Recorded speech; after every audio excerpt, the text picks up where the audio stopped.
Hola, muy buenas tardes. Hoy en esta ponencia, hoy vamos a explicar cómo los zombies en la naturaleza funcionan. Como podemos ver, hay tres casos de la naturaleza, aunque pueda haber más, pero estos son los más comunes.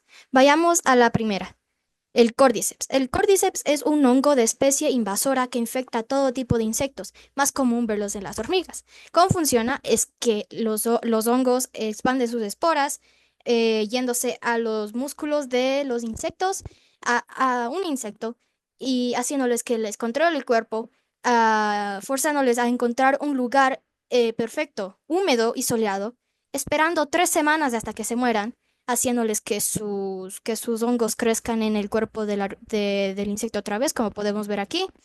Y este hongo puede estar en todo el mundo excepto en la Antártida. Hay 260 especies de este hongo.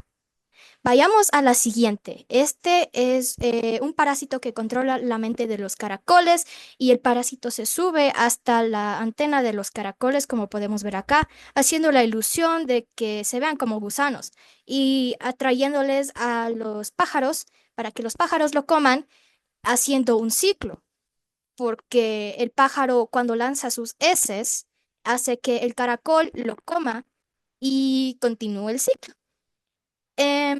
Vayamos a la siguiente. Esto es muy común y muy triste, se llama la enfermedad de desgaste crónico.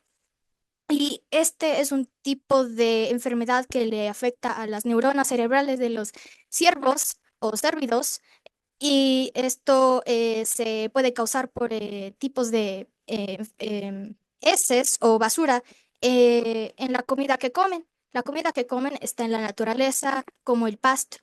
Y cuando esto les afecta, les convierte completamente en zombies. Porque cuando esto les pasa, la enfermedad hace que las neuronas poco a poco se desgasten, haciéndoles ver como zombies.